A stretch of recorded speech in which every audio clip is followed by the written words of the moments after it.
Praise the Lord. ஹல்லேலூயா. தேவனுடைய வார்த்தைக்கு நேராக நம்முடைய சிந்தையை திருப்ப போகிறோம். நம்ம எல்லாரும் திருப்பிக் கொள்வோம். யாத்திராகம புஸ்தகம் இன்றைக்கான வாக்குத்தத்தம் 15ஆம் அதிகாரத்தின் 26ஆம் வசனம். உன் தேவனாகிய கர்த்தரின் சத்தத்தை கவனமாய் கேட்டு அவர் பார்வைக்கு செம்மையானவைகளை செய்து அவர் கட்டளைகளுக்கு செவி கொடுத்து அவருடைய நியமங்கள் யாவையும் கை கொண்டால் நான் எகிப்தியருக்கு வரப்பண்ணின வியாதிகளில் ஒன்றையும் உனக்கு வரப்பண்ணேன்.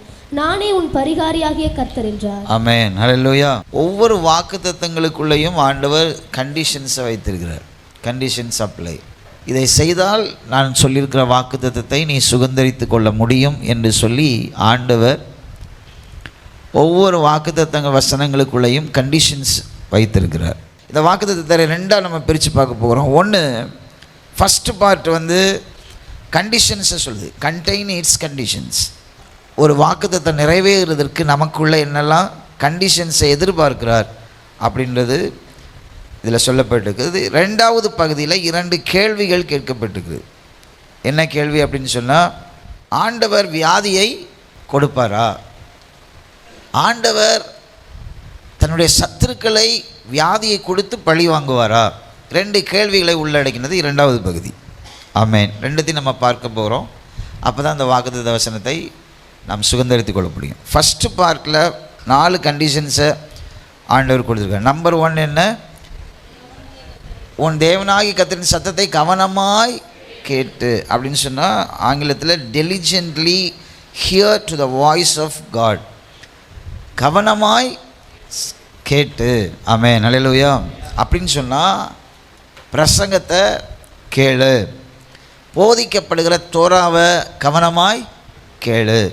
யாத்திராகம புஸ்தகமே எழுதப்படும் போது எழுதப்பட்ட எந்த புஸ்தகங்களும் இஸ்ரவேல் ஜனங்கள் கையில் என்ன பண்ணப்படலை, கொடுக்கப்படலை. ஓரல் ட்ரெடிஷன்ஸ் மாத்திரம்தான். அது அதிகாகம புஸ்தகத்தினுடைய அதிக பகுதி, அதாவது உற்பத்தி கிரியேஷன்ஸ் எல்லாம் எழுதுனது மோசே. ஆண்டவர் சீனாய் மலையில் 3 முறை மோசேயை அழைத்து மேலே கூப்பிட்டு எழுத சொல்கிறார். என்ன எழுத சொன்னார் அப்படின்னு சொன்னால் இதை தான் எழுத சொன்னார். அதுக்கு பிறகு ஒரு தோரா என்ற புஸ்தகம், ஆதியாகமும் யாத்திராகமும் லேவியராகமும் எண்ணாகமும் உபாகமும், இந்த புஸ்தகங்கள் எல்லாம் ஒரு உருவேற்படுவதற்கு ஓரல் ட்ரெடிஷன்ஸ் காரணமாக இருந்துச்சு. இப்போ ஆபிரகாமுடைய காலத்தில் நடந்தது, ஈசாக்குடைய காலத்தில் நடந்தது, யாக்கோபுடைய முற்பிதாக்களுடைய காலத்தில் நடந்ததெல்லாம் பேச்சு வழக்காக பிள்ளைகளுக்கு போதிக்கிறது, அவர்கள் பிள்ளைகளுக்கு போதிக்கிறது. அப்படியே அது எழுத்து உருவம் கொண்டது. ஃபஸ்ட்டு ஆண்டவர் மனுஷனுக்கு கொடுத்ததான காரியம் தன் வார்த்தைகளை பேசினார். ஆமென். ஹல்லேலூயா. என்ன வசனம் படித்தாலும் என்ன வேதத்தை உட்கார்ந்து படித்தாலும் பிரசங்கம் கேட்கணும். ஃபஸ்ட்டு ஆவிக்குரிய உலகத்தில் உண்டான முதல் பிரின்சிபல் அப்படி எதுன்னு பார்த்தோம் அப்படின்னு சொன்னால், ஒரு சட்டம் எது அப்படின்னு சொன்னால், தேவன் போதித்தார், ஜனங்கள் கேட்கும்படி விரும்பினார். தேவன் தம்முடைய தீர்க்கதரிசிகள் மூலமாக, அப்போஸ்தலர் மூலமாக பேசினார். ஜனங்கள் அதை கேட்க ஆண்டவர் விரும்பினார். அதனால தான் இங்கே ஃபஸ்ட்டு சொல்லப்பட்டிருக்குது, உன் தேவனாகிய கர்த்தரின் சத்தத்தை கவனமாய் கேட்டு. ரெண்டாவது ஒரு நோட்டில் 2 பகுதி இருக்குது. ஒரு ரூபாய் நோட்டில் 2 பகுதி. First, we have to hear the preaching. ஆண்டவர் ஆதாமுக்கு பிரசங்கம் பண்ணினார்.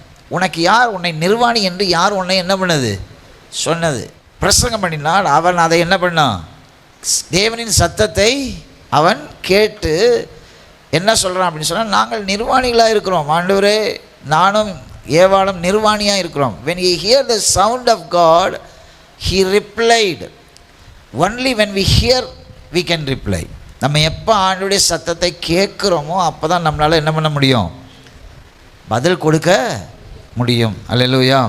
ஸோ உங்களுக்கு ஒரு வேளை பைபிளை படித்து புரியலைன்னா அந்த பிரசங்கத்தெல்லாம் கேட்குறோம் பார்த்தீங்களா, ஒரு காரியம் நமக்கு மனசில் இருக்கணும். யாருக்கு அதிகமாய் கொடுக்கப்படுகிறதோ அவனிடத்தில் அதிகமாக கேட்கப்படும். ஆமென். அல்லேலூயா. ஸோ ஆண்டவர் கொடுக்குற ஃபஸ்ட்டு கண்டிஷன் கேளு, தேவனுடைய வார்த்தையை கேளு. நான் உங்களுக்கு சொல்கிறேன், நீங்கள் ஒரு நாள் வேதத்தை வாசிக்கலை. இரண்டாவது, அதே இன்னொரு பகுதியில், அதே ரூபாய் நோட்டில் இன்னொரு பகுதி என்னென்னு சொல்கிறேன், என்னென்னா, கர்த்தர் உங்களோடு பேசுகிறதை கேட்க வேண்டும். இங்கே இந்த இடத்துல வசனம், தேவனாகிய கர்த்தரின் சத்தத்தை கவனமாய் கேட்டு. ஆமென். மனுஷ சத்தம், பிசாசு சத்தம், மாம்ச சத்தம் இந்த சத்தத்துக்கெல்லாம் அப்பாற்பட்டு தேவன் பேசுகிறதை கேட்க நமக்கு என்ன பண்ணணும்? தெரியணும். ஆமென், அல்லேலூயா. பிரசங்கம், நம்ம எவ்வளவு வசனத்தை கேட்குறோமோ, எவ்வளவு வசனத்தை படிக்கிறோமோ, அவ்வளவாய் கர்த்தர் பேசுகிறதை நம்மளால் என்ன பண்ண முடியும்? கேட்க முடியும். உபவாசம் இருந்தால் தான் ஆண்டவர் நம்ம ஜெபத்தை கேட்பார் அப்படின்ற கான்செப்ட் முழுவதும் உண்மை அல்ல. பழைய ஏற்பாட்டில் சில பேர் உபவாசித்தாங்க, கர்த்தர் காரியத்தை மாறுதலாய் முடிய பண்ணார். அவங்க உபவாசிக்காமல் ஜெபம் பண்ணியிருந்தாலும் கர்த்தர் காரியத்தை மாறுதலாய் முடிய பண்ணியிருப்பார். அதோடைய ஸ்க்ரீன் பிளே ஃபுல்லாக யார் தான்? ஆண்டவர் தான். உபவாசம் சூழ்நிலையை மாற்றிருச்சு அப்படின்னு நம்ம டோட்டலாக சொல்லக்கூடாது. பார்சியலாக ஓகே. கர்த்தர் நம்முடைய கிரயங்களுக்கு அவர் என்ன பண்ணுறாரு? பதில் கொடுக்குறார். அல்லேலூயா. ஏன் உபவாசம் அப்படின்னு சொன்னால், என்ன நான் பட்டை தீட்டுகிறேன், என்ன என்னுடைய மாம்சத்தை அடக்குகிறேன், நான் மாறுகிறேன். உபவாசம் பண்ண ஜெபிக்க உபவாசத்தோடு ஜெபிக்க என்னுடைய மாம்சத்தின் அநேக காரியங்களை கர்த்தர் மாற்றுகிறார். உபவாசம் எடுக்க மாம்சம் நம்ம கண்ட்ரோலில் வருது. ஆமென், அல்லேலூயா. ஆபிரகாமுக்கு யார் சொல்லிக் கொடுத்தது? மெல்கிசதேக் சொல்லிக் கொடுக்குறான். ஆபிரகாம் தன் பிள்ளைகளை போதிக்கிறான். First they hear, they don't have any written documents on their hands, but they have a circumcised ears to hear the word of God. தேவனுடைய வார்த்தை அவர்கள் கேட்டார்கள். ஆமென், அல்லேலூயா. நான் சொல்கிறேன் உங்களுக்கு, குடும்ப ஜெபத்தில் எல்லாரும் ஒரு அதிகாரத்தை எடுத்து வாசிங்க. அதில் ஒருவர் என்ன பண்ணுங்க அப்படின்னு சொன்னால், பிரசங்கம் பண்ணுங்கள் தினந்தோறும் வீட்டில். இரண்டாவது, அவருடைய சத்தத்தை கேளுங்கள். எப்போ பார்த்தாலும் பிரசங்கத்தையே கேட்டுக்கூடாது. பைபிள் வாசிக்கலைன்னா யூடியூப்பில் போய் சும்மா பிரசங்கம் கேட்டுகிட்டே இருக்கக்கூடாது. சில பேர் எப்போ பார்த்தாலும் பாக்கெட்டில் மொபைலில் போட்டு பிரசங்கம் கேட்டுக்கிட்டே இருப்பாங்க, இல்லை பாட்டு கட்டிகிட்டே இருப்பாங்க. ஆனால் தனிப்பட்ட ஜபம் இருக்காது. தனிப்பட்ட முறையில் ஆண்டவரோடு கூட பேச மாட்டாங்க உட்காந்து. அப்படி இல்லாமல் அடுத்தவங்க பேசுகிறதையே கேட்டுட்ருக்கக்கூடாது. ஆண்டவர் பேசுகிறதே, அவர் பேசுகிறதே கேட்டுக்கிட்டு நான் என்ன பேசுகிறேன் அப்படின்றது ரொம்ப முக்கியம். ஆமென், அல்லேலூயா. ஃபஸ்ட்டு கண்டிஷன் நம்பர் 1 என்னது? உன் தேவனாகிய கர்த்தரின் சத்தத்தை கவனமாய் கேளு. ஆமென், அல்லேலூயா. இந்த ரெண்டுத்துக்குமே இதை அப்ளை பண்ணலாம். ஃபஸ்ட்டு கவனமாய் பிரசங்கத்தை கேளு. பிரசங்கத்தை கேட்க உட்காரும்போது ஏதோ மனுஷன் பேசுகிறாரு, பாஸ்டர் பேசுகிறாரு அப்படின்னு கேட்காத, கர்த்தருடைய வார்த்தையாய் கேளு. ஆமென், அல்லேலூயா. கர்த்தர் கழுதையை கொண்டும் பேசுவார். ஆமென். ட்ரெஸ்ஸு போட்ட கழுதையை கொண்டும் பேசுவார், ட்ரெஸ்ஸு போடாத கழுதையை கொண்டும் பேசுவார். அல்லேலூயா. அவர் பேசுகிறதுக்கு என்ன வேணும்? ஒரு வாய் வேணும். யார் இந்த மைக்கில் பேசினாலும் கேட்கும், அப்படி தானே? If they have that calling, then he will speak with them. அவர்கள் மூலமாக கர்த்தர் நம்ம கூட என்ன பண்ணுவார்? பேசுவார். ரெண்டாவது, அவர் பேசுகிறாரான்றதை கேட்க இண்டிவிஜுவலாக நமக்குள்ள அந்த எக்ஸ்பீரியன்ஸ் இருக்கணும். To hear the word of God. தேவனுடைய வார்த்தையை கேட்குறதுக்கு நமக்கு தனிப்பட்ட முறையில் கவனம் வேண்டும். ஒவ்வொரு காரியத்தை ஆண்டவர் பேசும்போதும் கவனம் வேண்டும். ஆமென், அல்லேலூயா. கவனமாக ஆண்டவர்கிட்ட கேட்கணும். ஆண்டவர் பேசுவார். சம்பளத்தை வாங்கிட்டு இருந்த உடனே நீ தசமமாக எடுத்து வைன்னு சொல்லி அந்த இடத்துல கவனம் செலுத்த மாட்டோம். உன் பிள்ளை போக்கு சரியில்லை, ஒழுங்காக கவனி அப்படின்னு ஆண்டவர் சொல்லுவார். மனசுக்குள்ளே நான் சொல்கிறது மாதிரி சொல்கிறாரோ இல்லையோ, மனசுக்குள்ளே ஒரு உணர்வை ஆண்டவர் கட்டளையிடுவார். உணர்த்துகிற தேவன். ஆமென், அல்லேலூயா. தேவனுடைய வார்த்தையை என்னால் கேட்க முடியலன்னு ஒருவனும் சொல்ல முடியாது. ஏன்னா எல்லாருக்குள்ளேயும் என்ன இருக்குது? ஆத்மா இருக்குது. அல்லேலூயா. சரி, கண்டிஷன் நம்பர் 2க்கு போவோம். கண்டிஷன் நம்பர் 2 என்ன? Do that which is right in his sight. இப்போ நீ கேட்டதை அவர் பார்வைக்கு கவனமாய் கேட்டதுனால கேட்டதை அப்படியே செஞ்சிடக்கூடாது, அவர் பார்வைக்கு சரியானதாய் செய்யணும். ஆமென், அல்லேலூயா. நம்ம பார்வைக்கு நம்முடைய சைடில் நியாயம் நீதியெல்லாம் கரெக்டாக இருக்கும். ஆனால் நம்முடைய நியாயம் நீதியும் அழுக்கான கந்தை மறந்துடக்கூடாது. நம்ம கையை போட்டோன்னா ஒரு வருஷமாக ஸ்பூன் போட்டுக்கிட்டு இருக்கோம், அந்த ஊறுகாய் கெட்டு போகுது. நம்ம கையை போட்டு அடுத்த நாளே ஊறுகாய் கெட்டு போகும். நம்ம நியாயம் நீதியெல்லாம் அவ்வளோதான். ஆடு மாடெல்லாம் நடந்து போயிட்டுருக்கோம். ஆனால் நம்ம 2 நாள் நடந்தால் போதும், அந்த ரோடே என்ன ஆயிடுது?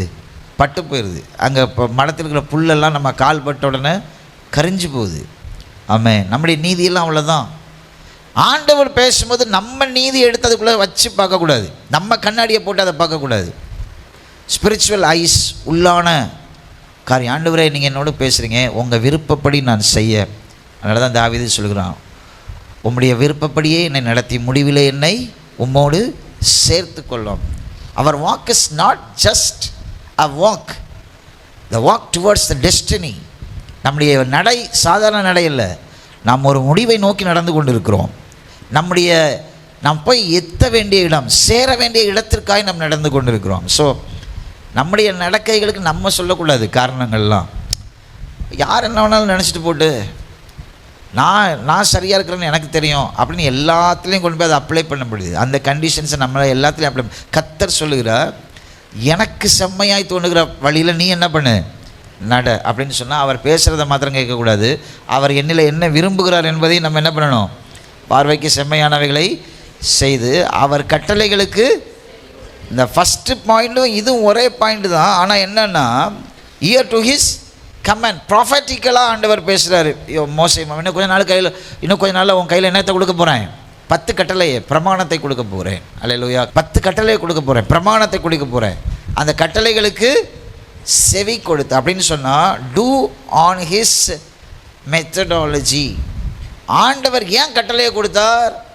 இஸ்ரவேல் ஜனங்களுக்கு கட்டளை கொடுக்கப்படுறதுக்கு முன்னாடி இஸ்ரவேல் ஜனங்களுடைய லைஃப் ஸ்டைல் எப்படி இருந்துச்சு? ரொம்ப சிம்பிளாக சொல்லணும்னா அவங்க லைஃப் ஸ்டைலு எஜிப்தியன் லைஃப் ஸ்டைலில் இருந்துச்சு. எகிப்தியர்களுடைய வாழ்க்கை ஆதாரத்தை. நீங்கள் எல்லாம் ரசிக்கப்படுறதுக்கு முன்னாடி என்ன லைஃப் ஸ்டைலில் வாழ்ந்தீங்க? நீங்கள் என்ன கற்றுருந்தீங்களோ, எங்கே இருந்தீங்களோ அங்கேருந்து என்ன பண்ணுறீங்க, இருக்கிறீங்க. அதையும் இதையும் ஒன்றா என்ன பண்ணக்கூடாது, கலக்கக்கூடாதுன்றதுக்காக தான் ஆண்டவர்களுக்கு என்ன கொடுத்தாரு, methodology, commands.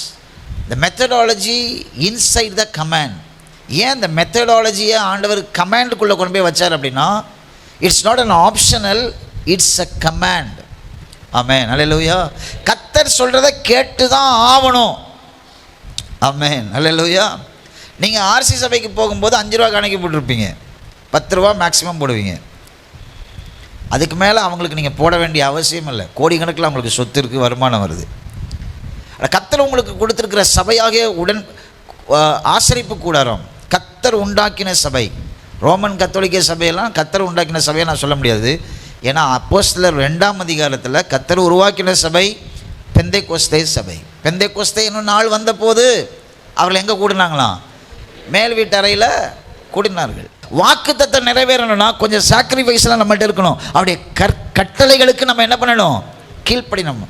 Commandments is not an option. Commandment is always commandments. Commandments-ஐ கடைபிடிக்கலைன்னா என்ன வரும் சொல்லுங்கள்? லெஃப்டில் போகணும், ரைட்டில் வரணும். ஆனால் மாற்றி செய்ய முடியுமா? கண்டிப்பாக செய்யலாம். ஃபைனெல்லாம் போட மாட்டாங்க. நம்ம நாட்டில் ஃபைன் இல்லை, அமெரிக்காலலாம் ஃபைனு.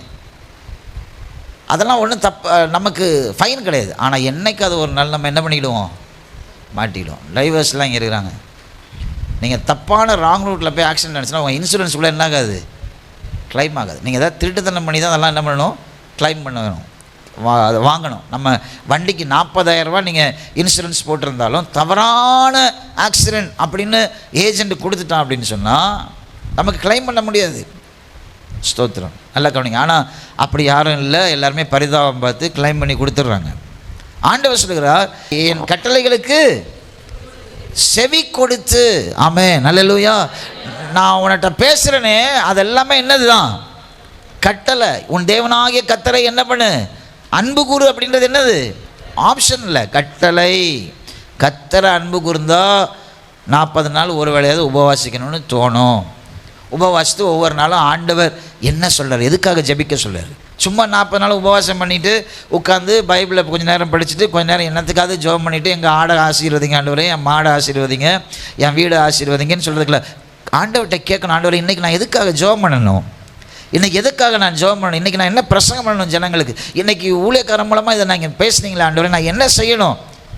நீங்கள் முழங்கால் போட்டு கேட்கலனாலும் நடக்கையிலும் போகையிலும் வரும்போது அவருடைய கட்டளையை என்ன பண்ணணுமா, நம்ம தாவீது சொல்லுகிறோம், அவருடைய கட்டளையின் மேல் நான் எப்படி இருக்கிறேன், தாகமாக இருக்கிறேன். ஆமென், அல்லேலூயா. அடுத்தது பாருங்கள், அவருடைய நியமங்கள் யாவையும் கை கொண்டால். அடுத்தது நியமங்கள் அப்படின்னு சொன்னால் don't compromise left or right. நியமங்கள் யாவையும் அப்படின்னா என்னென்னா கொஞ்சம் கொஞ்சம் காம்ப்ரமைஸ் பண்ணுறது. பாஸ்டர் இது ரொம்ப முக்கியமான கல்யாணம், அதனால ஞாயிற்றுக்கிழமை நான் வரல, இது ரொம்ப முக்கியமான கல்யாணம் அதனால் உபவாச நாள் நியமிக்கப்பட்டிருக்கும்போது நான் கொஞ்சம் அட்ஜஸ்ட் பண்ணிக்கிறேன், நான் கொஞ்சம் இது பண்ணிக்கிறேன் அப்படின்னு சொன்னால் அப்படிலாம் கிடையாது. ஆண்டவர் சொல்கிறாரு, நியமங்கள் யாவை, அது அர்த்தம் என்னென்னா don't compromise left or right. வலதுபுறமோ இடதுபுறமோ விலகாமல் ஸ்ட்ரைட்டாக பிரயாணம் செய்வது. அல்லேலூயா. காலையில் எழும்பணும்னு நினைப்போம், ஆனால் பிசாசு என்ன செய்வான் அப்படின்னு சொன்னால் 40 நாள் இருக்குல்ல, இன்னும் 30 நாள் இருக்குல்ல, 10 நாள் தானே முடிஞ்சிருக்கு, பார்த்துக்கலாம், கடைசி 10 நாள் கரெக்டாக போயிடும். வலதுபுறமாக லைட்டாக என்ன பண்ணுறோம், சாயிரும். ஆமென். அல்லேலூயா. கண்டிஷன் 4 கண்டிஷனையும் நம்ம படிச்சுக்கிட்டோம். நம்பர் 1 என்ன, அவருடைய லெசன் கேட்கணும். 2வது டூ, கேட்டது என்ன பண்ணு, அவருடைய சித்தத்தின்படி செய். 3வது அவருடைய மெத்தடாலஜி படி செய். அவர் என்ன சொல்லியிருக்காரோ மெத்தடாலஜி கண்டெய்னிங் த கமாண்ட்மெண்ட்ஸ். 4வது கொஞ்சமும் காம்ப்ரமைஸ் பண்ணாத, நான் என்னவோ அதில் என்ன எப்படி இருக்குது கை கொண்டு நிலைத்திரு. அல்லேலூயா. இப்போ வாக்குத்தத்தத்தினுடைய அடுத்த பகுதியை பார்ப்போம். கண்டிஷன்ஸ் அப்படின்றது எல்லா வாக்குத்தத்தத்துலேயும் உண்டு. இதில் நல்லா அப்பட்டமாக தெரியுது. இந்த வாக்குத்தத்தம் என்ன சொல்லுதுன்னா, இந்த வாக்குத்தத்தம் மாதிரியே எல்லா வாக்குத்தத்தங்களும் கண்டிஷன்ஸோடு தான் இருக்குது அப்படின்றத காண்பிக்குது. கண்டிஷன்ஸ் நம்ம ஒத்துக்கிடலைன்னா வாக்குத்தத்தத்துக்காக 10,000 வருடங்கள் ஜெபித்தாலும் அவைகள் நம்முடைய வாழ்க்கையில் ஒரு நாள் என்ன பண்ணாது, நடக்காது. இன்றைக்கி அநேகருடைய வாழ்க்கையில் வியாதி உன்னை விட்டு மாற்றுவேன்னு ஆண்டவர் சொல்லும்போது நம்ம ஜெபிக்கிறோம். வியாதியை இன்னும் ஆண்டவர் மாற்றாததுக்கு காரணம் என்னென்னா, ஏதோ ஒரு கண்டிஷன்ஸை நம்ம விட்டுருக்குறோம். ஆமென். அல்லேலூயா. ஸ்தோத்திரம். இப்போ ஆண்டவர் என்ன சொல்கிறார் அப்படின்னு சொன்னால், 2 கேள்வியை நம்ம பார்க்க போகிறோம். அவருடைய நியமங்கள் யாவையும் கை கொண்டால் நான் எகிப்தியருக்கு வர பண்ண வியாதியின் ஒன்றையும் உனக்கு. இப்போ 2 காரியத்தை ஆண்டவர் சொல்கிறார். 1, எகிப்தியருக்கு நான் தான் என்ன பண்ணேன், வியாதி வர வச்சேன்னு சொல்கிறார். அப்படி தானே? ஆண்டவர் வியாதியை வர வைப்பாரா அப்படின்றது ஒரு கேள்வி. 2வது என்ன இங்கே ஆண்டவர் சொல்கிறார் அப்படின்னா, உனக்கு வர வைக்க மாட்டேன் அப்படின்றது. அப்போ அவர் தான் நமக்கும் வியாதியை வர வைக்கிறாரா? இந்த 2 கேள்விக்கும் நம்ம பதில் தெரிஞ்சுக்கணும். ஒரு வாக்குத்தத்தத்தை ஆண்டவர் கொடுக்கும்போது அந்த வாக்குத்தத்தத்தை என்ன ஆஸ்பெக்ட்ஸ்லேருந்து ஆண்டவர் பேசுகிறாரு. நீ நடந்து திரிகிற பூமியெல்லாம் உனக்கு சொந்தமாக தருவேன்னு ஆபிரகாமுக்கு சொன்னார். அதனால் நம்ம நடந்து தெரிஞ்ச உடனே சீனிவாசபுரம் முழுசி நமக்கு ஆண்டவர் தந்திர மாட்டார். ஆமென். அடுத்தவன் வீட்டு இடத்துல போய் நீங்கள் வாக்குத்தத்தத்தை சொல்லியிருக்கீங்களா ஆண்டவரே, நான் நடக்கிறேன்னு சொல்லி நடந்தோன்னா அடுத்தவன் வீட்டு வாழைத்தோப்பெல்லாம் நமக்கு தந்திர மாட்டார். எத்தனை வருஷம் நடந்தாலும் தரமாட்டார். ஆமென். அல்லேலூயா. ஸோ அது ஆபிரகாமுக்கு கொடுக்கப்பட்ட வாக்குத்தத்தம், இஸ்ரவேல் ஜனங்களுக்கு கொடுக்கப்பட்ட வாக்குத்தத்தம். அதை எப்படி நம்ம அப்ளை பண்ணணும் அப்படின்றத ஆண்டவர் தான் நமக்கு சொல்லிக் கொடுப்பார். அதை எந்த அளவுக்கு நம்மளுடையதாக்கலாம் அப்படின்றது பரிசுத்த ஆவியானவர் நமக்கு சொல்லிக் கொடுக்குறார். அதே போலவே இங்கே ஆண்டவர் சொல்கிறார். 2 கேள்விக்கு நான் உங்களுக்கு பதில் தரேன். முதலாவது, ஆண்டவர் யாத்ரா புஸ்தகத்தில் யாரை குறித்து சொல்கிறார்? யாருக்கு வரப்பண்ணின வியாதி ஒன்றை உனக்கு வரப்பண்ணேன்னு சொல்கிறாரு? எகிப்தியருக்கு. ஆமென். அல்லேலூயா. ஆண்டவருக்கு சத்துருக்கள் உண்டா? கர்த்தருக்கு எதிரிகள் உண்டு. கர்த்தருடைய எதிரிகள் யார்? நமக்கு யாரெல்லாம் எதிரியோ அவங்கெல்லாம் யாருக்கு எதிரி? கர்த்தருக்கு எதிரி. கர்த்தருக்கு யாரெல்லாம் எதிரியோ அவங்கெல்லாம் யாருக்கு எதிரி? கர்த்தருக்கு யார் எதிரி? நான் உன்னதமான ஸ்தலத்தில் ஏறுவேன், தேவன் வீட்டில் இருக்கிற வாசஸ்தலத்தை எனக்கு கூடமே ஆக்குவேன் அப்படின்னு தன்னுடைய கையில் சேரெல்லாம் சிங்காசனத்தெல்லாம் தூக்கிட்டு ஏறினது யார்? பிசாசு, லூசிஃபர். ஆமென். அல்லேலூயா. தேவனுடைய சத்துருவாகிய பிசாசு அவன் தேவனால் உருவாக்கப்பட்டவன் அல்ல. அவனுக்கு ஃப்ரீ வில் இருந்துச்சு. கர்த்தர் கொடுத்திருந்த வேலையை அவன் செய்யவும் முடியும், அல்லது தேவனுக்கு விரோதமாக எழும்பவும் முடியும். எனக்கு தெரியல காப்ரியேலுக்கும் மீகாவேலுக்கும் அந்த காரியம் இருக்கான்னு தெரியல. ஏன்னா ஆண்டவர் நம்ம எங்கே படைச்சாலும் நல்லா கவனிங்க, நம்மளை ஆண்டவர் எந்த இடத்துல படைச்சா, எந்த தூதன் விழுந்தானோ அவனுக்கு பதிலாக தேவனை ஆராதிக்கிற இடத்துக்கு தான் நம்மளை ஆண்டவர் என்ன பண்ணார், வச்சார். நமக்கு ஆண்டவர் நம்மளை வைக்கும்போது ஃப்ரீ வில் வச்சார். 6 அறிவு கொடுத்தார். 6th sense talking about our free will. நம்முடைய சுயேட்சையாய் நாம் தேர்ந்தெடுக்கக்கூடிய ஞானத்தை கர்த்தர் நமக்கு கொடுத்திருக்கிறார். ஹல்லேலூயா. என்ன பிஸியாக ரோட்டில் நடந்து போயிட்டு இருந்தாலும் சாணியை பார்த்தோன்னா நம்ம காலை என்ன பண்ணுது, நகர்த்தி வைக்குது, தாண்டி வைக்கிறோம். அது 6வது அறிவு. ஆமென். ஹல்லேலூயா. சோத்திரம். 6வது அறிவு மடங்கி போனவங்க எங்கே காலை வைப்பாங்க? சாணியில் காலை வச்சுட்டு எடுத்து என்னன்னு என்ன பண்ணுவாங்க, மோந்து பார்ப்பாங்க. அது என்ன இல்லை, 6th சென்ஸ் இல்லை. அதை யார் செய்வா? 4 கால் உள்ளவைகள் எல்லாம் செய்யும். ஆமென். ஹல்லேலூயா. அப்போ ஆண்டவர் கேருப் விழுந்து போன லூசிஃபருடைய இடத்தை நிரப்புகிறதற்காக அவன் தேவனை ஆராதித்து கொண்டிருந்தான். அவன் விழுந்து போனான். தன்னுடைய பெருமையினால் அவன் இழந்து போனான். சோத்திரம். தன்னுடைய பெருமை அவனுக்குள்ள கிரியை செய்து அவனை கொண்டு போச்சு. அவன் கீழே தள்ளப்பட்டான். தள்ளப்பட்ட போது அவன் பூமியில் வந்து விழலை. பூமியானது ஒழுங்கின்மையும் வெறுமையுமா இருக்கிறது, ஆழத்தின் மேல் இருள் இருந்தது. தேவ ஆவியானவர் எங்கே உலாவிட்டு இருக்கிறாரு? எக்ஸாம் நடந்துக்கிட்டு இருக்கு. எக்ஸாம், அதாவது அந்த பூமியை எப்படி ஸ்ட்ரக்சர் பண்ணுறதுன்னு பரிசுத்த ஆவியானவர் என்ன பண்ணிட்டு இருக்கிறாரு? சர்வே பண்ணிகிட்டு இருக்கிறார். பிசாசு மேலேருந்து தள்ளப்பட்டான். அவன் பூமியில் விழல, அவன் பூமியை தாண்டின பாதாளத்திற்கு அவன் என்ன பண்ணப்படுறான்? தள்ளப்படுறான். ஆனால் பூமிக்குள்ளே அவனால் என்ன பண்ண முடிஞ்சிச்சு? வர முடிஞ்சிச்சு. பரலோகத்துக்கு அவனால் போக முடிஞ்சிச்சு. எந்த இடத்துக்கும் அவனால் போக முடியும். நல்ல மைண்டில் வச்சுக்கிடுங்க. பிசாசால் ஆண்டவருக்கு முன்னாடி போக முடியாதெல்லாம் இல்லை. ஆண்டவர் அவனை ரெபியூக் பண்ணால் மாத்திரம்தான் அவன் அந்த இடத்த விட்டு போக முடியும். போ பிசாசுன்னு சொன்னால் மாத்திரம் போக முடியும். அது வரைக்கும் அவனால் எந்த இடத்துக்கும் என்ன பண்ண முடியும்? போக முடியும். Even though he is enemy to God, தேவனுக்கு அவன் எதிரியாக இருந்தாலும் தேவனுடைய எந்த இடத்துக்கும் அவனால் என்ன பண்ண முடியும்? போக முடியும். அல்லேலூயா. உங்கள்கிட்ட நான் ஒரு கேள்வி கேட்குறேன். உங்களுக்குள்ளே பிசாசு வர முடியுமா?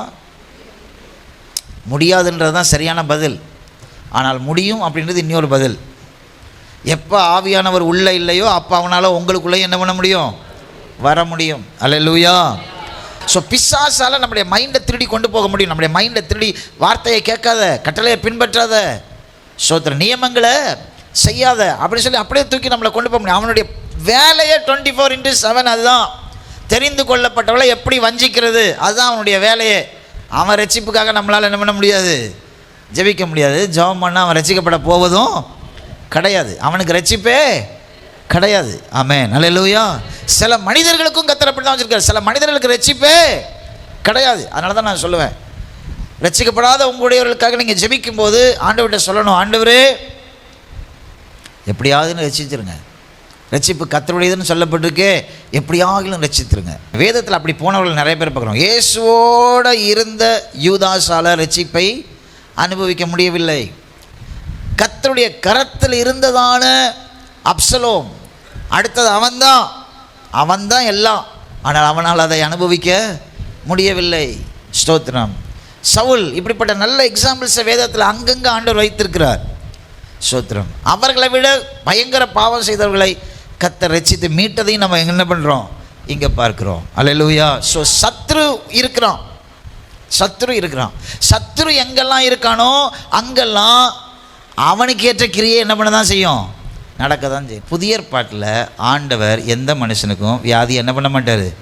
கொடுக்கவே. அப்போ பழைய ஏற்பாட்டில் கொடுப்பாரா? பழைய ஏற்பாட்டில் சத்துருக்களையோ அல்லது தன்னுடைய ஜனங்கள் பாவம் செய்யும்போதோ அவர்கள் திருந்துவதற்கு வியாதியை அனுமதித்தார். ஆமென். அல்லேலூயா. He permitted the diseases. இது இல்லவே இல்லைன்னு சில பேர் பிரசங்கம் பண்ணுவாங்க. ஆனால் நான் உங்களுக்கு சொல்கிறேன் பாருங்கள், அதனால தான் ஆண்டவர் இங்கே சொல்கிறார், நான் எகிப்தியருக்கு யார் தான் வியாதியை வர வச்சது? நான் தான் அனுமதித்தேன். அந்த வியாதியை உனக்குள்ள எகிப்தியருடைய வியாதி என்னெல்லாம்? டியூமர், கேன்சர், மூலவியாதி, ஒரு விதமான கட்டி, பேன் புழுத்து சொறி உடம்பெல்லாம், இதெல்லாம் எகிப்தியர்களுக்கு ஆண்டவர் வர பண்ண வியாதி. இது ஒன்றையும் உனக்கு வர பண்ணக்கூடாதுன்னு அப்படின்னு சொன்னால் நீ என்னுடைய வார்த்தையை என்ன பண்ணணும்? காத்துக்கொள்ளணும். பழைய ஏற்பாட்டில். புதிய ஏற்பாட்டில் ஆண்டவர் என்ன செய்கிறார் பாருங்கள். புதிய ஏற்பாட்டில் நீங்கள் வார்த்தையை காத்துக்கொண்டாலும் காத்துக்கொள்ளலைன்னாலும் ஆண்டவர் நம்ம மேலே வியாதியை ஒன்றை என்ன பண்ண மாட்டார்? வர பண்ண மாட்டார். மத்தேயு 8:16-17 வசனத்தை வாசிங்க. மத்தேயு 8 நான் முடிக்கிறேன். மத்தேயு 8:16-17 வாசிங்க. அஸ்தமனமான போது பிசாசு பிடித்திருந்த அநேகரை அவரிடத்தில் கொண்டு வந்தார்கள். அவர் அந்த ஆவிகளை தமது வார்த்தையினாலே துரத்தி பிணியாளிகள் எல்லாரையும் சுத்தமாக்கினார். நான் ஒரு கேள்வி கேட்குறேன், பதில் சொல்லுங்க. சரியா? இயேசு கிறிஸ்துடைய 33.5 வருஷ ஊழியத்தில், இந்த உலக வாழ்க்கையில் யாருக்காவது வியாதியை வர வைத்தாரா? இல்லை. அப்படி தானே? ஆனால் அப்போஸ்தலர் 5ஆம் அதிகாரத்தில் ஒரு சம்பவம் நடக்குது. ஆண்டவர் அனனியாவும் சப்பீராலும் போய் காணியாட்சிகளை என்ன பண்ணுறாங்க? விற்கிறாங்க. விற்று கொண்டு அப்போஸ்தலருடைய பாதத்தில் வைக்கணும். வைக்கிறப்ப அவங்களுக்கு ஒரு ஐடியா சொல்கிறாங்க. அவங்க சொத்து தான், அடுத்தவங்க சொத்துலாம் இல்லை, அவங்க சொத்து தான். அவர்களுக்கென்று ஒரு பகுதியை எடுத்து என்ன பண்ணுறாங்க? மறைத்து வைக்கிறாங்க. வச்சுட்டு உள்ளே பேதுரு உட்கார்ந்துருக்காரு. பேதுருடைய பாதத்தில் வைக்கிறாங்க. ஒரு 25-30 லட்சம் ரூபாயை கொண்டு வந்து வைக்கிறாங்க. அப்போ பேதுரு இவ்வளவு தானான்னு கேட்குறாரு. அப்படி தானே? அவர் எதுவும் தெரிஞ்சுக்கிட்டு நியூஸ் வந்தெல்லாம் கேட்கல. அவர் சும்மா சாதாரணமாக கேட்டார், இவ்வளவு தானான்னு சொல்லி. உடனே அவங்க என்ன சொன்னாங்க? அனனியா என்ன சொன்னான்? இவ்வளவு தான். சொன்ன நேரத்தில் கர்த்தர் அவனை என்ன பண்ணாராம்? அடித்தார். அவன் அந்த இடத்துல என்ன பண்ணான்? செத்தான். ஆமென். அல்லேலூயா. அப்போ ஆண்டவர் அங்கே அடிச்சிருக்கிறார். அப்படி தானே? அடிக்கிறது வேற, வியாதி வேற. ஆமென், ஹல்லேலூயா. சில பேர் சொல்லுவாங்க கர்த்தர் அடித்ததுனால தான் அவருக்கு இந்த வியாதி வந்துச்சு. அப்படி வேதத்தில் எங்கேயுமே கிடையாது, புதிய ஏற்பாட்டில் குறிப்பாக கிடையவே கிடையாது. ஏன்னா இயேசு கிறிஸ்துவினுடைய ரத்தம் சிந்தப்பட்டதனுடைய காரணமே நம்முடைய வியாதிகளை சுகமாக்குறதற்காக தான். அவருடைய தழும்புகளினால் நம்ம என்ன பண்ணுறோம்? சுகமாகிறோம். ஆண்டவர் ஒருவனுக்கும் புதிய ஏற்பாட்டில் வியாதியை கொடுக்க மாட்டார், அனுமதிக்க மாட்டார். ஆனால் பழைய ஏற்பாட்டில் ஆண்டவர் வியாதியை என்ன பண்ணார்? அனுமதி. இஸ்ரவேல் ஜனங்கள் வாதை உள்ளே போகுது, அவன் செத்துக்கிட்டே இருக்கான். அப்படியே கொரோனா மாதிரி பல மடங்கு செத்துக்கிட்டே இருக்கிறான். என்ன செய்கிறதுனே தெரியல மோசைக்கும் ஆரோனுக்கும். உடனே பினகாஸ் என்ன பண்ணான்? தையில் தூப கலசத்தை எடுத்துகிட்டு போய் ஓடி போய் அந்த வாதை வர்ற இடத்துக்கும் நல்லா இருக்கிற ஜனங்களுக்கு நடுவில் என்ன பண்ணுறான்? அவன் நிற்கிறான். அந்த தூப கலசத்தை எடுத்துகிட்டு போய் நிற்கிறான். அந்த வாதை அந்த இடத்த விட்டு என்ன பண்ணலை? கிராஸ் பண்ணலை. அதே போல் தாவீது தொகை பார்த்த போது ஆண்டவர் 3 கொடுக்குறாரு. அதில் 1 கொள்ளை நோய் பெருகுது. ஆமென். பல லட்சம் ஜனங்கள் மரிக்கிறார்கள். இதெல்லாத்தையும் கர்த்தர் அலோவ் பண்ணார். ஆனால் புதிய ஏற்பாட்டில் பாருங்கள், இப்படி எதுவுமே இருக்காது. ஆமென், ஹல்லேலூயா. உங்களுக்கும் எனக்கும் ஆண்டவர் வியாதியை கொடுக்கவே மாட்டார், அனுமதிக்கவே மாட்டார். ஆமென், ஹல்லேலூயா. ஆனால் நான் ஒன்று உங்களுக்கு சொல்கிறேன், மேலே சொன்ன கண்டிஷன்ஸை எதுவுமே நான் செய்யலை அப்படின்னு சொன்னால் அது தன்னால் நமக்குள்ளே வரும். ஆமென், ஹல்லேலூயா. இப்போ நமக்குள்ளே வியாதி இருக்குது, அப்படி தான் நம்ம எல்லாருக்குமே ஏதோ ஒரு வியாதி இருக்குது. ஆண்டவர் கொடுக்க மாட்டார்னா, ஏன் பாஸ்டர் என் வாழ்க்கையில் அது வந்துச்சு அப்படின்னு சொன்னால் அது நம்மளால் தான் நமக்கு வந்திருக்கு. பொறாமை கூடி போனால் வியாதி வரும், எரிச்சல் கூடி போனால் வியாதி வரும், சமாதானம் இருதயத்தில் இல்லைன்னா வியாதி வரும். சுகர் ஏன் வருது? டென்ஷன், பலவிதமான காரியங்களை யோசிக்கிறது. ஸ்தோத்திரம். அது ஜெனட்டிக்கல் வியாதி தான், இல்லைன்னு சொல்லலை. ஆனால் நம்மள அநேகருக்கு வியாதி வர்றதுக்கு காரணம் வசனத்தை நம்ம ப்ரொக்ளைம் பண்ணி ஜெபிக்கிறது இல்லை. 2வது, வியாதி வர்றதுக்கு நம்ம தகுதி உள்ளவர்களாக இருக்கிறோம். யாக்கோபு 5:16 வாசிங்க. யாக்கோபு 5:16. நான் சொன்னதுக்கு ஆதார வசனம் காண்பிக்கிறேன். நீங்கள் சொஸ்தம் அடையும்படிக்கு நீங்கள் உங்கள் குற்றங்களை ஒருவருக்கொருவர் அறிக்கையிட்டு ஒருவருக்காக ஒருவர் ஜெபம் பண்ணுங்கள். ஆமென், ஹல்லேலூயா. மேலே பாருங்கள் 14. உங்களில் ஒருவன் வியாதிப்பட்டால் அவன் சபையின் மூப்பர்களை வரவழைப்பானாக.